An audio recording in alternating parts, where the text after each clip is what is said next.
साधना की दृष्टि से। हम इधर उधर की बातें, इधर उधर का अध्ययन प्राप्त तो कर लेते हैं, लेकिन उसको आंख खोल करके देखते नहीं है।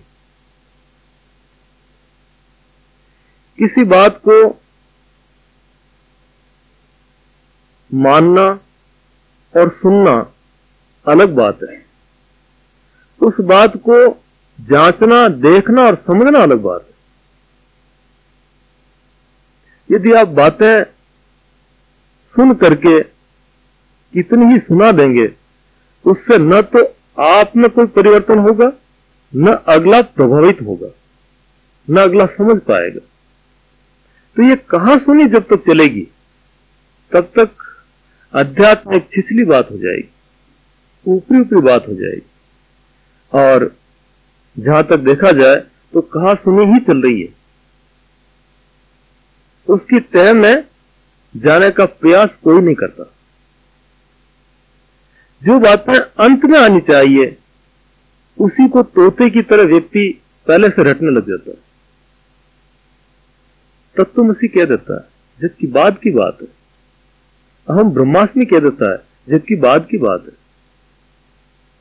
इन शब्दों को तोता रटने की तरह रट करके कोई व्यक्ति पहुंच नहीं पाता, चाहे कितने रट ले वो।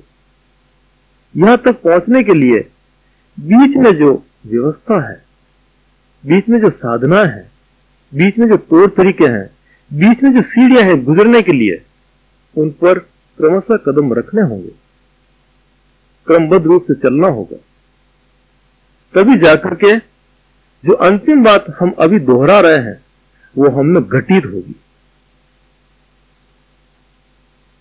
कहने से अनुभूत न होकर के घटित होगी, तो हमारे रोए रोए से, हमारे भीतर के प्राणों से, हमारे श्वास के स्पंदन से वो बात बाहर झलकेगी और उसका जो आभा मंडल है वो कहने से भी अधिक होगा। हम वैसे ही होंगे,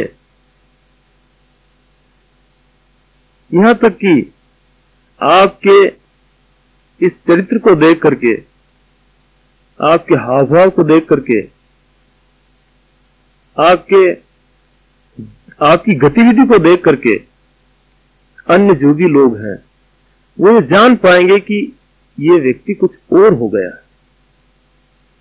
ये व्यक्ति जो हमने पहले देखा था वैसा नहीं है, इसका दूसरा जन्म हो चुका है। इसीलिए हमारे शास्त्रों में एक शब्द है द्विज। द्विज का अर्थ है दूसरा जन्म। और शास्त्र तो ये घोषणा करते हैं कि जन्म जायते शुद्राः, जन्म से सभी शुद्र है। लेकिन द्विज कब होते हैं? जब उनके भीतर ज्ञान का, समझ का, बोध का उदय होता है। उदय होने के बाद में अब जैसे वो जी रहा है वही उसका वास्तविक जीवन है, और वही द्विज है, वही अधिकारी है। तो साधना हमें हमारी द्विजता की ओर, हमारे केंद्र की ओर धीरे धीरे आगे बढ़ाई। इस साधना के लिए मेरा विचार है कि व्यक्ति यहां बाहर के जितने भी बोझ हैं, झंझट हैं, उनसे छूटने से मेरा तात्पर्य है कि इस ढंग से आए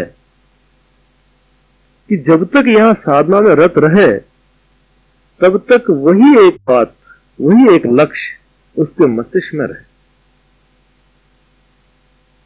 न कि पीछे की डोरें, पीछे की रस्सियां उसको खींचती रहे और वो यहां आगे जोर करता हुआ यहां रहे। उन रस्सियों के विपरीत जोर करता हुआ रहेगा तो वैसे ही थका हुआ है, आगे कैसे बढ़ेगा वो। इसलिए चाहे 7 दिन रहे, महीना रहे, वर्ष भर रहे, लेकिन निश्चिंत होकर के, एक साधक होकर के, संसारी होकर नहीं। तो साधक होकर के जब आप इस गहराई में उतरेंगे तो उपलब्धियों के साथ में, आनंद के साथ में आपको अपने भीतर के खजाने का पता लगेगा। और उस खजाने की ओर बढ़ाने के लिए मेरा संपूर्ण सहयोग आप सभी के साथ है। यदि आप तैयार हैं, यदि आप राजी हैं, यदि आप गहरे में उतरना चाहते हैं, तो मेरा संपूर्ण सहयोग आपके साथ है। ठीक इसी तरह आपका भी संपूर्ण सहयोग अपने साथ होना चाहिए। इस तरह से आप चलेंगे साधना में, तो जाकर के जिन सिद्धांतों की हम ऊपरी ऊपरी बात करते हैं वो घटित होगी।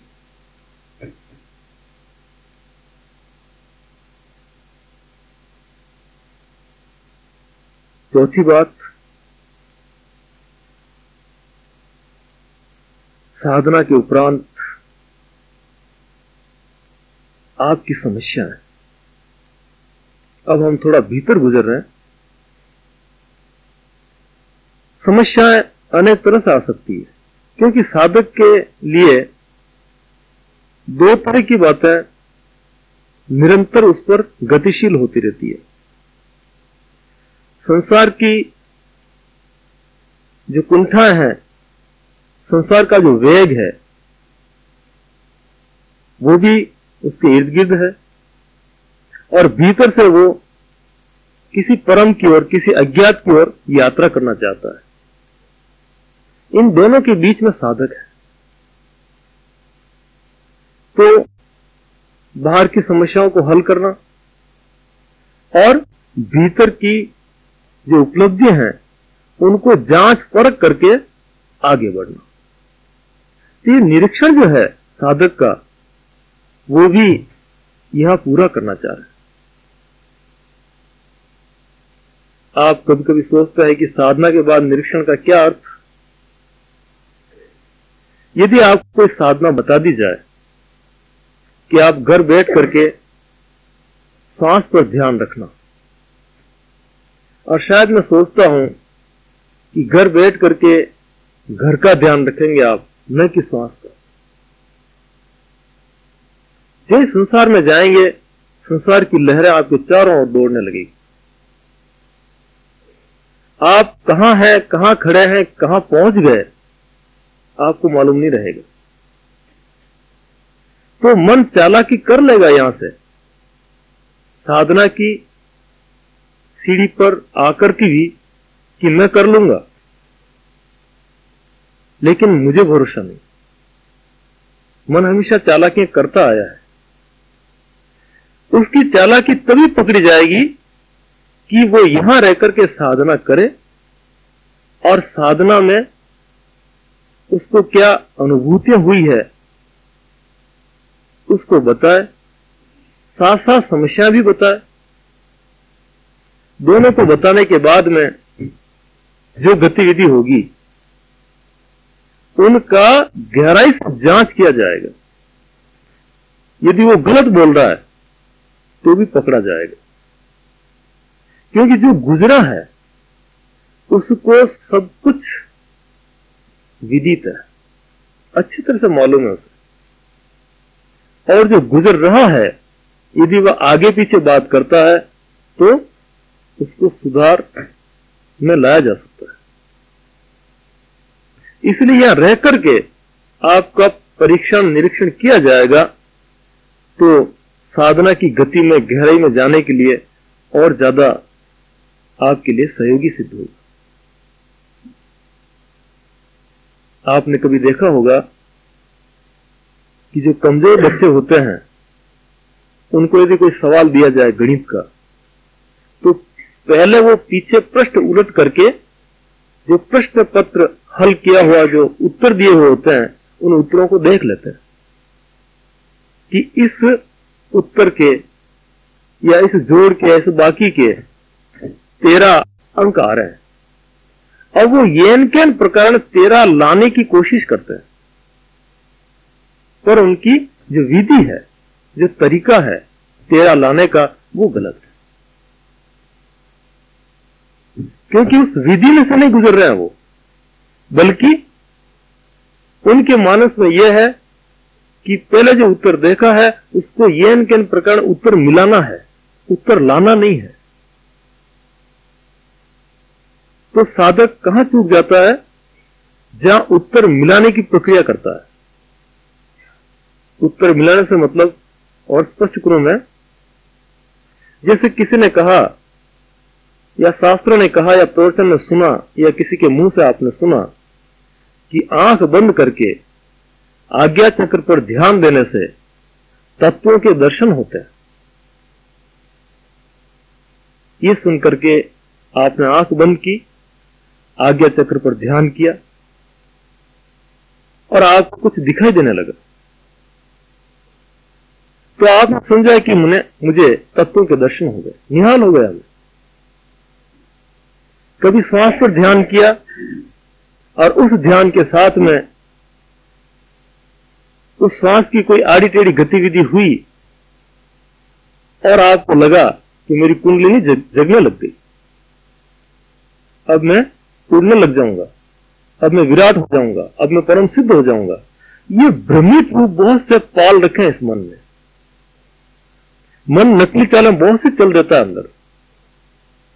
इन भ्रमितताओं को निकालने के लिए परीक्षण अत्यंत आवश्यक है, वरना आपकी जो साधना की मेहनत है वो भी आपको भटका देगी। गलत ख्याल आपके हाथ में मन पकड़ा देगा और अपना काम करने निकल जाएगा। गलत तौर तरीके, गलत सिद्धांत, गलत मान्यताएं ये जीवन भर तक आपका पीछा करती रहेगी। और इसका हल यदि आप कहीं जन साधारण में करने जाएंगे विदाउट गाइडेशन के, जो आपका निर्देशक है उनसे न मिलकर के अन्य से कोई मिलेंगे आप, तो वो भी भ्रमित है, वो और उलझाता जाएगा और आपको कहेगा, या तो उसकी बात को थूपेगा या आपकी खुशामद करेगा कि आप ठीक कर रहे हो, आप धीरे धीरे पहुंच जाओगे, परमहंस हो जाओगे। ये सब गलत फहमियां हैं। जांच नहीं होने के कारण हमारे ऊपर घर करती जाती है, हम उसमें उलझते जाते हैं और अंततो गत्वा अंत में यही कहते हैं किया था बहुत लेकिन मिला कुछ नहीं, अंगूर खट्टे हैं। इसका कारण कुल कि गुरु के निर्देश में विधिवत नहीं चले, अपनी मनमानी कर ली। मन ने कहीं न कहीं मौका पा लिया और अपनी छलांग लगा करके आपको इन सब व्यवस्था से हटा करके घनघोर रेगिस्तान, घनघोर जंगल की ओर ले चला। फिर वही जजावत, फिर वही विचार, फिर वही दौड़ दूर। बातों को बार बार हम दोहराते हैं, बार बार कहते हैं, न जाने कितने सटीक विचार, कितनी जो है मास्टर की गुच्छे के गुच्छे आपके सामने फेंक दिए जाते हैं। हर की से अलग प्रकार के अनेक प्रकार के ताले आपके खुल सकते हैं, लेकिन उन चाबियों का बोझ आप पर बढ़ता जाता है, आप ताला नहीं खोलते हैं। क्यों? क्योंकि मन ये चालाकी करता है कि मैं कर लूंगा, और जब फिर उसको पलट के देखा जाता है वहीं का वहीं खड़ा है, कोई परिवर्तन नहीं हुआ उसमें। तो मैं चाह रहा हूं कि साधना के साथ में निरीक्षण हुआ, तो वही निरीक्षण आगे परीक्षण में खरा उतरेगा। ठीक। पांचवी बात, परीक्षण। पहले मैंने आपको बताया व्यवहार हमारा सज जाएगा तो हम ठीक शब्दों को पकड़ने के लिए तैयार रहेंगे। और ठीक शब्द कौन से पकड़ने हैं, उसके लिए ठीक हमारा ग्रंथ होना चाहिए। ग्रंथों का भी उपयोग हम किसी मार्गदर्शक के निर्देशन में करेंगे तो हम भुलावे में पड़ेंगे, नहीं तो ग्रंथ भी उलझा देंगे। और तीसरी बात है साधना। साधना मैं कर लूंगा, ऐसा होगा वैसा होगा, आप कर नहीं पाएंगे। ऐसा देखा है मैंने मेरे जीवन में। हजारों व्यक्ति आए अनेक प्रकार की विधियां पूछी, बताई गई, उनको समझाया गया, उन्होंने यहां हाँ भर ली, और आज उनको मैं देखता हूं तो जहां के तहां खड़े हैं, बल्कि उससे पीछे हैं, आगे भी नहीं है। तो तीसरी बात हुई साधना, और साधना ठीक चल रही है या नहीं चल रही है, उसके लिए निरीक्षण जरूरी है। और निरीक्षण के लिए आप कभी रिपोर्ट नहीं देते हैं। जब तक रिपोर्ट नहीं देंगे, मन का मन में रखेंगे, तब तक जितनी भी आपने उछाड़ पछाड़ की, गलत की या सही की, वहां की मारे जाएगी। फिर आप दावा करते हैं कि ये नहीं हुआ, वो नहीं हुआ, होगा कैसे? क्योंकि आप यहां से किस प्रकार संकल्पबद्ध होकर के जाते हैं और जाकर के किन विकल्पों में फंस जाते हैं, ये एक दुर्घटना आपके साथ बार बार घटित होती है। तो पांचवी बात मैंने कही, परीक्षण। और वो परीक्षण बताएगा कि आपने ग्रंथ का अध्ययन सही किया या नहीं, आपका व्यवहार सही है या नहीं, आप साधक है या नहीं, और साधना में जो आप अनुभूतियां बता रहे हैं वो सही है, गलत है, या आप मन का भ्रम है, या एक सपना देख रहे हैं आप। ये सब बातें आपका परीक्षण बताएगा। इतना सब होने के बाद में अब परीक्षा हो रही है। परीक्षा आपने कभी दी नहीं। जब भी परीक्षा का मौका आया, आप या तो भाग गए या आप मुंह मोड़ लिया। जितना भी अध्ययन करवाया जाता है, जितना भी उसको उस अध्ययन के मुताबिक उसमें ढाल करके उसको सिखाया जाता है, सीखने के बाद में उसकी जांच की जाती है, जांच के बाद में उसकी परीक्षा ली जाती है। ये जो प्रक्रिया मैं आपको बता रहा हूं, ये सिर्फ एक क्लास उसने पास की, और वो है विद्यार्थी। यदि यहां से कोई चूक गया, आगे की सीढ़ी पर, आगे के चरण पर उसने कदम नहीं रखा, तो भारी भटक जाएगा। खुद भटकेगा, वो अन्य को भी भटकाएगा। ऐसे बहुत से विद्यार्थी हैं जो बोलने में कुशल हो जाते हैं, संग्रह बहुत है उनके पास, लेकिन आड़ा टेढ़ा। यदि उसको क्रमबद्ध रूप से पूछा जाए तो खुद उलझ जाता है, और जब खुद उलझने लगते हैं तो इस ढंग से और तेज स्पीड से बोलते हैं कि उनको भी पता नहीं कि मैं क्या बोल रहा हूं। सामने वाला समझे या ना समझे, कोई लेना देना नहीं, लेकिन जल्दी जल्दी बोल करके और ये शो करना चाहते हैं कि मैं जानता हूं। ऐसी गलत फहमी से वो स्टेज पर कर सकते हैं, लाखों की भीड़ इकट्ठी कर सकते हैं, विद्वान हो सकते हैं, अनेक सिद्धांतों को एक दूसरे पर थोप सकते हैं, तर्क वितर्क कर सकते हैं, लेकिन सिर्फ विद्यार्थी है, जिज्ञासु नहीं।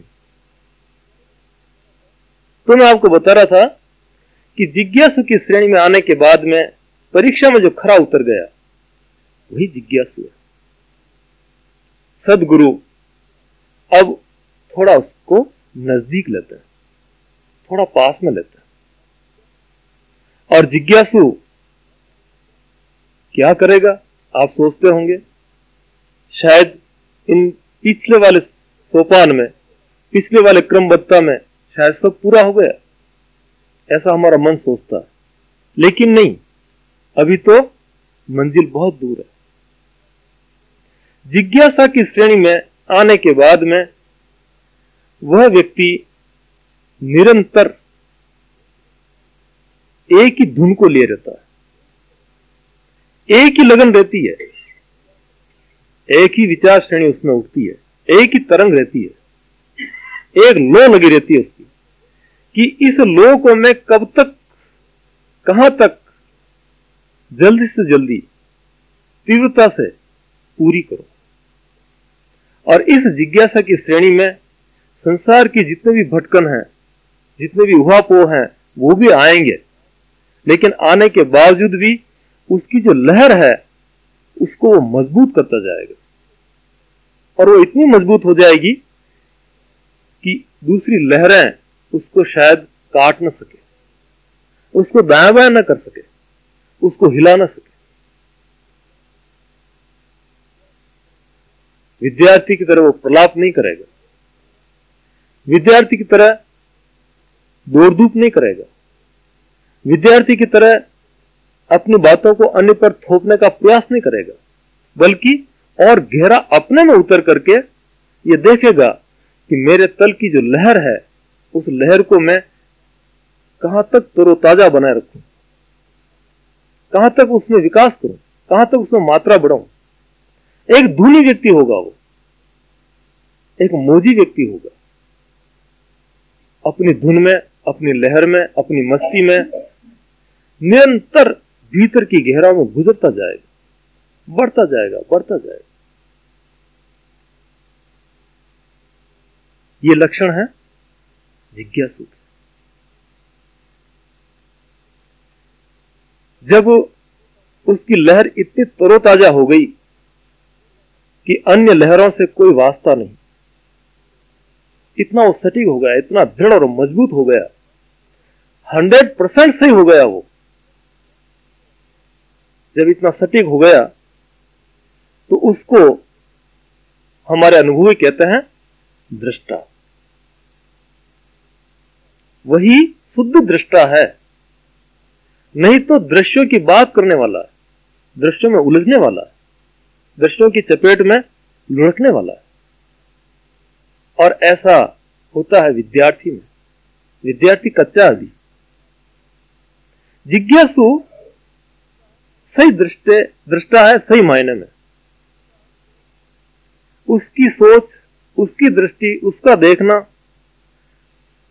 ज्यादा सटीक है, ज्यादा सही है। जिज्ञासा जब परिपूर्ण होगी आपकी, तो आपकी नजर खुलेगी, आपका दृष्टिकोण बदलेगा, आपकी दृष्टि की जो तय है वो गहरी जाएगी, सब परतों को चीरती हुई आगे निकलेगी। अब जब आप देख रहे हैं वो सिर्फ एक को ही देख रहे हैं, एक ही आपका लक्ष्य है, उसी लक्ष्य में आपका जीवन गुजर रहा है। लेकिन अभी मामला पूरा नहीं हुआ। जिज्ञासा के बाद में जो क्षमता उस व्यक्ति में आती है, उसका फल आता है, वो है सिद्धि। सिद्ध जिन्हें हम कहते हैं, प्रमाण स्वरूप सिर्फ वो कथनी नहीं है, उसमें करनी भी है। जो भी क्षमता है, जो भी योग्यता है, जो भी शक्तियां हैं, वो उसमें धीरे धीरे निखरने लगती है, क्योंकि वो वन व्यय है। और वन व्यय का अभ्यास इतना परिपक्व हो जाता है कि जो वो संकल्प करता है और वो रेखा जो है कार्य करने लग जाती है। उसकी शक्ति बिखरी हुई नहीं होती है, एकाग्र होती है, पूंजीभूत होती है। उस शक्ति से, उस शक्ति में और संकल्प में फिर दुराव नहीं रहता है, फिर भेद नहीं रहता है, विभूतियां उसमें उतरने लगती है, क्षमता आने लगती है। वो जो सोचता है होने लगता है, और ऐसा जब होने लगता है तो यहां भी भटकाव का पूरा खतरा है। जैसे एक खतरा था विद्यार्थी में, उसी तरह से सिद्ध में भी दूसरा खतरा है, और विद्यार्थी से भी ज्यादा खतरा है। यह ऐसी अलौकिक, अचंभित, चमत्कारी पूर्ण से घटनाएं घटती है उस व्यक्ति में, जिससे भविष्य को जान लेता है। वो कुछ भी कहता है, हो जाता है, संकल्प करता है, और अनेक बाधाओं को चीरता हुआ वो संकल्प उसके सामने फल रूप में उपस्थित हो जाता है। और इन सिद्धियों का जमघट, सिद्धियों का जो वैभव है, वो हमारे शास्त्रों में अनेक संप्रदायों में भरा पड़ा है। यहां यदि गाइडेशन मजबूत न हो, यदि वो इसी में रच पच जाए, इसी में उलझ जाए, तो विद्यार्थी जिज्ञासु हो सकता है लेकिन सिद्ध अब आगे नहीं बढ़ सकता। बड़ा भारी बोझ, बड़ा भारी व्यवधान इस पर आ जाता है।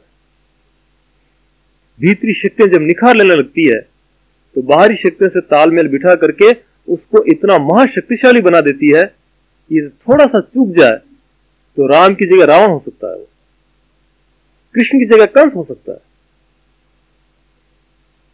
उनका दुरुपयोग करने लग जाएगा, गलत ढंग से उपयोग करेगा, खुद भी नष्ट होगा और अन्य को भी नष्ट करने की सोचता रहेगा।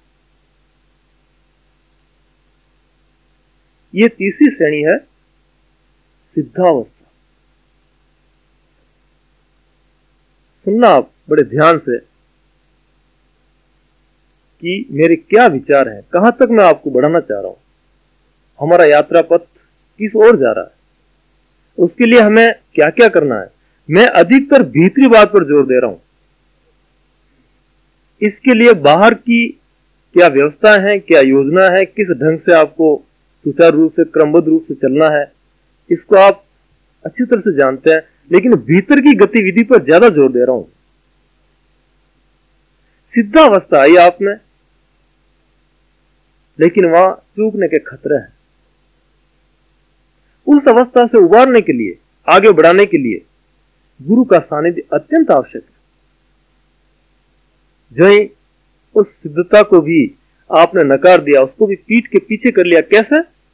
जैसे जिज्ञासु भाव में आपने संसार को पीछे किया था, पीठ के पीछे, और ये बेकार का प्रलाप छोड़ करके आपने जिज्ञासा की एक धारा पकड़ी। वैसे ही सिद्धि में भी जो शक्तियां आप में आई है, उनको पीछे करके जब आप गुरु के अभिमुख हो गए, गुरु की ओर चल पड़े, तब आप शिष्य हैं। क्या है आप? शिष्य। शिष्य होना कितनी टेढ़ी खीर है, कितना क्रम हमें लांघना पड़ता है, तब जाकर के शिष्यता आती है, तब वो गुरु का होता है। ये विद्यार्थी, जिज्ञासु, सिद्ध और शिष्य तक आपकी गति आपकी अपनी तरफ से गुरु करवाते हैं। अभी आप गुरु के समीप हैं, गुरु के भीतर नहीं, ये ध्यान रखना। आपके नजदीक हैं गुरु, साथ साथ चल रहे हैं, हाथ से हाथ मिला करके चल रहे हैं, साथ साथ खेल रहे हैं, लेकिन उनके भीतर आपने प्रवेश नहीं पाया। भीतर प्रवेश आप पाएंगे शिष्यता में। शिष्यता जो आप में होगी, तब गुरु के भीतर का राज क्या है, भीतर का साम्राज्य कैसा है, भीतर की शांति कैसी है, भीतर का आनंद कैसा है, उस पर आपका ध्यान जाएगा। और वहां आप नहीं जा सकते, आप शिष्य हो जाएंगे पहले, उसके बाद में गुरु ले जाएंगे। ये जितना भी चारों क्रम मैंने आपको बताया, ये आपका बाहरी रूप है, बाहर बाहर दौड़ना। यदि आप बाहर बाहर ही दौड़ते रहे तो मैं इसे फिर भी संसार ही कहूंगा, फिर भी बंधन ही कहूंगा।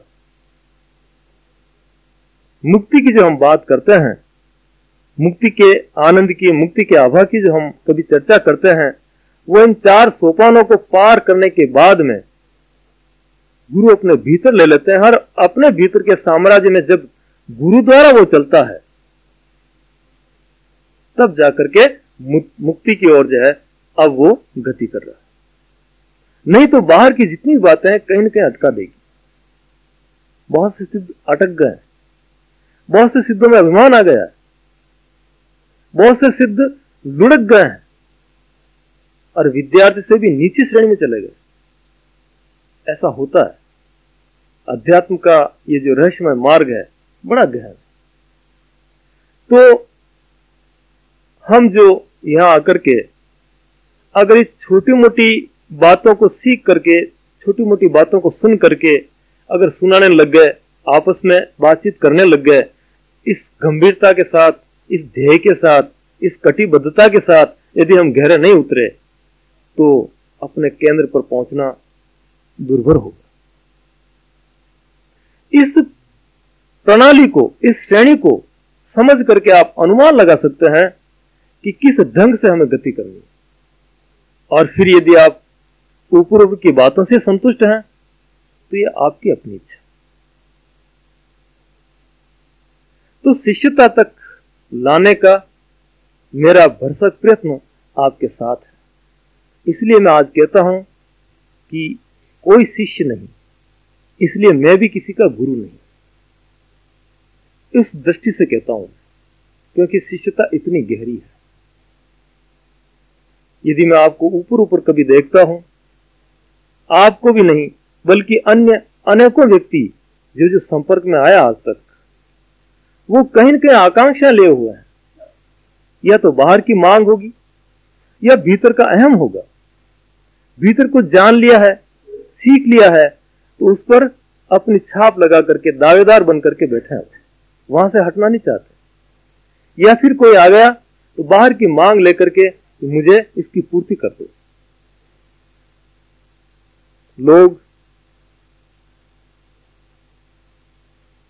लोगों का मन, लोगों का चित्त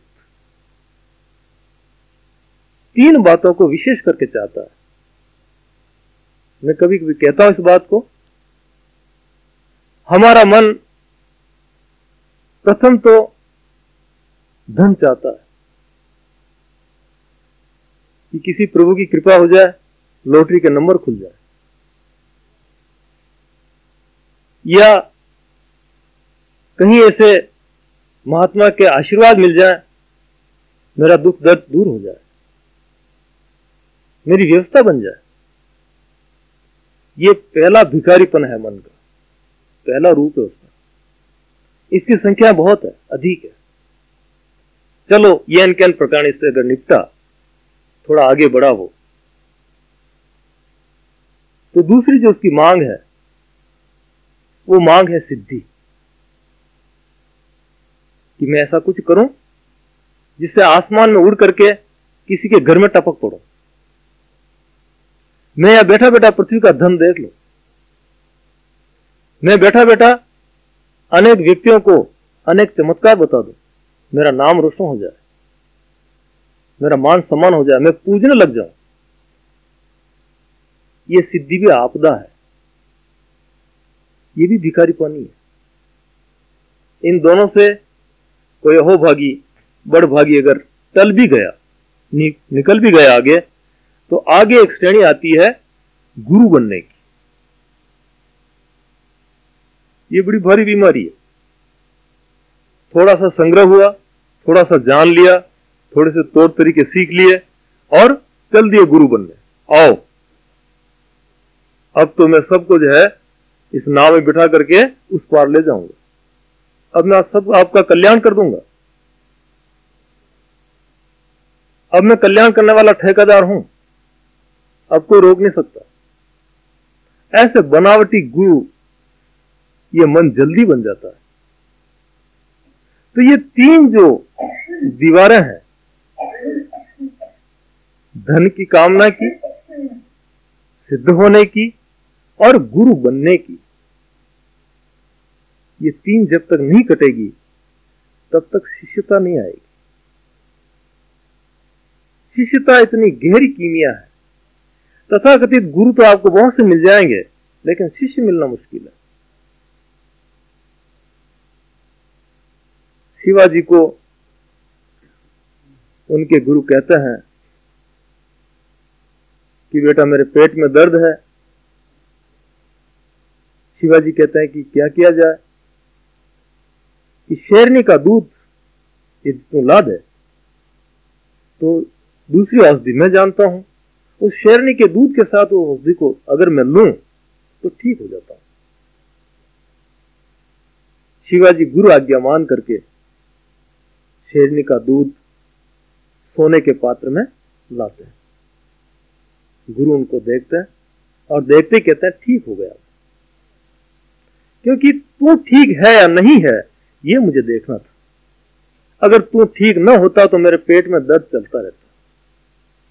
गुरु एक तरफ मां भी है, एक तरफ पिता भी है, एक तरफ सखा भी है, और एक तरफ साक्षात परब्रह्म परमात्मा भी है। सभी रूप गुरु में ही सन्निहित है।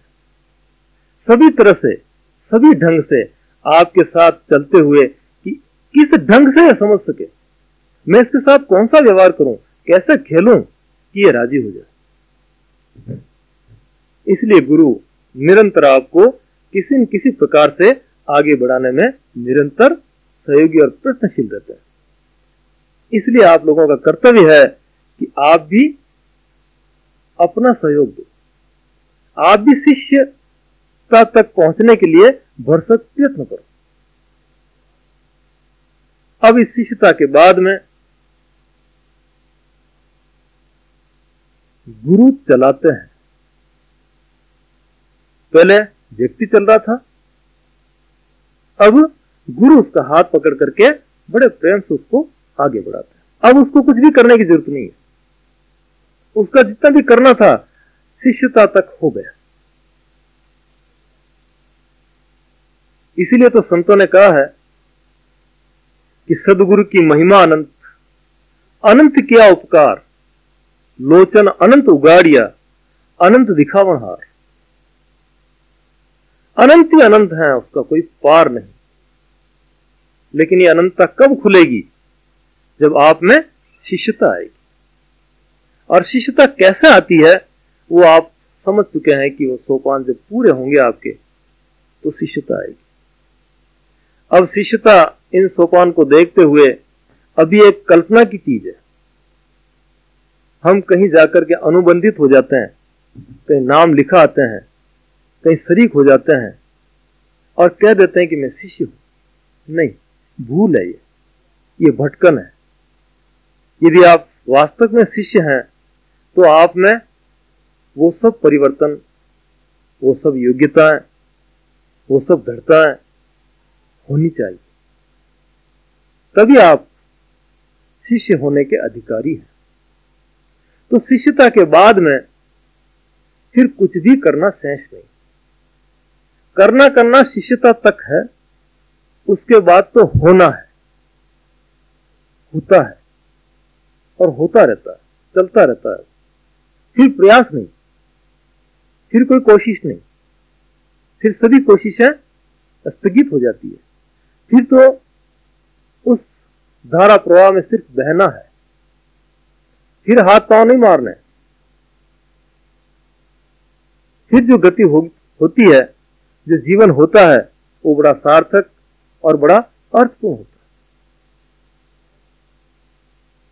तो मैं आपको बता रहा था कि इस सीमा तक हमें बढ़ना है, यह हमारी यात्रा का पथ है। और कौन कौन से पड़ाव बीच में आते हैं, कौन कौन सी रुकावटें आती है, कौन कौन सी बाधाएं आती है, उनसे भी मैंने आपको अवगत कराया। किस ढंग से आपको निकलना है और कहां तक आप पहुंचेंगे, तब जाकर के हकीकत क्या है, सत्य क्या है, उसका अवलोकन आप कर पाएंगे। शब्दों से पार, मन से पार, बुद्धि से पार, वाणी से पार आप एहसास करेंगे। आप उसमें सराबर हो जाएंगे, आप उसमें लीन हो सकते हैं, उसको आत्मसात कर सकते हैं, आप वैसे ही हो सकते हैं। आपका जो भगवत सत्ता अभी जो आवरण में ढकी हुई है, उन सब आवरणों को एक तरफ रख करके आप स्वयं भगवान हो सकते हैं। संभावना है आप में, लेकिन कब? जब इस यात्रा में एक एक कदम बढ़ाते जाए तो। अब ये सब होने के बावजूद यदि आप में उत्कंठा चलती रही, आप बढ़ते रहे, तो सब कुछ संभव है। लेकिन इसके लिए आपको संकल्पबद्ध होना अति आवश्यक है। यदि आपका संकल्प कमजोर है, आपकी दृढ़ता कमजोर है, आपकी मजबूती कमजोर है, तो जितना भी मैंने अभी बताया वो भी सिर्फ विचार और बात बनकर के रह जाएंगे। ज्यादा से ज्यादा आप यहां से आगे जाकर के यही कहेंगे कि भैया शिष्य क्या होता है तू जानता है क्या, चल बैठ मैं बताता हूं। इतना ही करेंगे। आप अपने आप को शिष्य पर खरा उतारने के लिए कटिबद्ध न हो सकेंगे यदि ये बातें रह गई मस्तिष्क में तो। और ऐसे ही होता आ रहा है, सिर्फ हम सुनते हैं और सुनाते हैं, न तो समझते हैं और न वैसे होते हैं। ऐसा करने के लिए निरंतरता बहुत ही आवश्यक है। फिर रही बात इस पूरे क्रमबद्ध से हट करके तो मैं ऐसे ही कह रहा हूं, लेकिन है मिली हुई। उसमें जब हम इस पूरे क्रम को चलाएंगे तो हमारी व्यवस्था कैसी होगी। यदि आपको अभी मैं 6 घंटे बैठने के लिए कहूं, आप नहीं बैठ पाएंगे। एकाएक 6 घंटे बैठना बड़ा भारी पड़ेगा। आपका शरीर राजी नहीं होगा, आपका मन भागने को करेगा। पहला तो मन तैयार ही नहीं होगा। इसके लिए क्या करेंगे, हम क्रमबद्ध रूप से चलेंगे, थोड़ा थोड़ा चलेंगे। और मैं कभी भी आपको ये नहीं कह रहा हूं कि आप सब कुछ छोड़ करके इसी को करने लग जाए, ऐसा मैंने कभी नहीं कहा। एक सामंजस्य बिठाना चाह रहा हूं, एक ऐसा तालमेल जिसमें आप जहां हैं, जो कर रहे हैं, जिस संसार के अंदर आप गुजर रहे हैं, उसमें भी जिए, उसको भी संभालें और थोड़ा थोड़ा इसको संभालें। क्योंकि आप अभी सक्षम नहीं है, इसलिए थोड़ा थोड़ा शब्द लगा रहा हूं। जब आप सक्षम होने लग जाएंगे, इधर का स्वाद आपको आने लग जाएगा, इधर की अनुभूतियां जब आप में आएगी और आप दोनों को लेकर के तोलेंगे और आपको वो कम लगेगा। बाहर तो झंझट है, भीतर आनंद है, और वो मेरे भीतर ही छिपा हुआ है, मैं कहां ढूंढ रहा हूं इसको। पहले से ये करता तो ठीक रहता। जब ये तालमेल, ये दृष्टिकोण आप में पैदा होने लगेगा, तब वो थोड़ा थोड़ा हो जाएगा संसार, और ये अधिकाधिक हो जाएगा, स्वतः हो जाएगा। लेकिन आप थोड़ा भी अगर शुरू करेंगे तो, इसलिए आप घबराइए मत कि इतना झंझट लेकर के जो आप बता रहे हैं वो तो बड़ी टेढ़ी खीर है, कैसे पहुंचूंगा मैं। ऐसी कोई बात नहीं है। एक महात्मा के वहां एक व्यक्ति जाता है, जंगल में कुटिया थी उनकी। जब वो घर लौटने के लिए उस कुटिया से बाहर निकलता है तो बाहर अंधेरा था। उसने कहा, महात्मा जी बाहर अंधेरा है, कैसे जाऊंगा। तो महात्मा जी उसके हाथ में एक लालटेन थमा देते, इसको लेकर के जा। वो लालटेन लेकर के बाहर आता है तो करीब 10 कदम दूर उजाला रहता है उसको, आगे फिर अंधेरा। फिर आता है महात्मा जी के पास कि महात्मा जी ये तो मुश्किल हो गया, ये तो 10 कदम ही उजाला रहता है इसका, आगे तो फिर अंधेरा है, कैसे जाऊंगा घर में। महात्मा जी ने कहा, तो कितने कदम चलता है कि 1 कदम। अरे फिर ये 9 कदम ज्यादा है, और तुझे 1 कदम उजाला चाहिए। जो जो तू एक एक कदम बढ़ता जाएगा, तो उजाला भी तेरे साथ साथ एक एक कदम बढ़ता जाएगा। कहीं डरने की जरूरत नहीं है। तू तो इस उजाला को मत छोड़, इसको साथ में रखना। ये तेरे साथ है तो पूरे विश्व का भ्रमण तू कर सकता है। तेरे पास अंधेरा नहीं होगा, आसपास हो सकता है पर तेरे नजदीक नहीं होगा, और तेरी यात्रा सुलभ हो जाएगी। वही बात मैं यहां दोहरा रहा हूं कि यात्रा चाहे लंबी हो, लेकिन यदि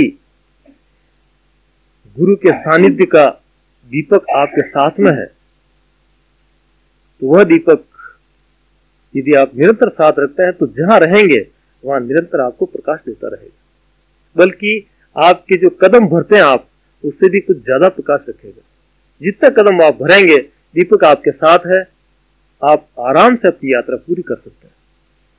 तो मन में हतोत्साह होने की जरूरत नहीं, घबराहट की जरूरत नहीं, लंबी चौड़ी चिंतना की जरूरत नहीं। मन विचार करता है कभी कभी कि बहुत दुर्भर चीज है, बहुत मुश्किल है, कैसे क्या करूं।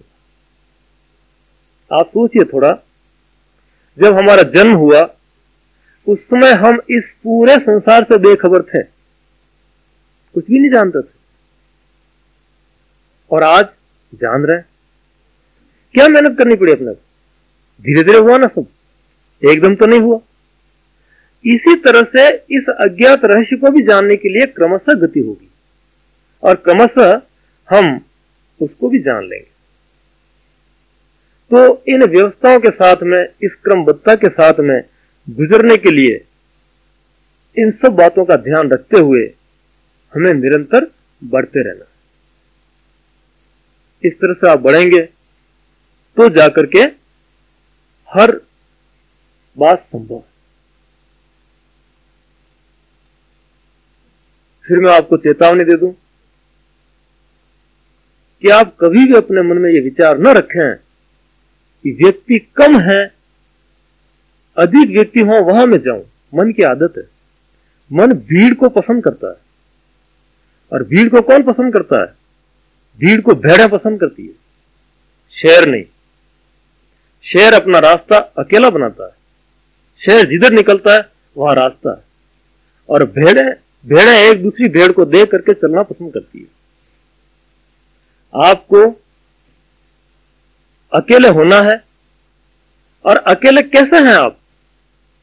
गुरु सदा आपके साथ में है, और वो जो आपके साथ में है वो हजारों भीड़ से भी अधिक है, और उनका कर्तव्य, उनका मार्गदर्शन भी यही है कि आपकी बाहर की भीड़ छूटे, भीतर की भीड़ निकले, और इस दोनों तरफ की भीड़ में जो आपकी पिसाई हो रही है उससे अलग होकर के आप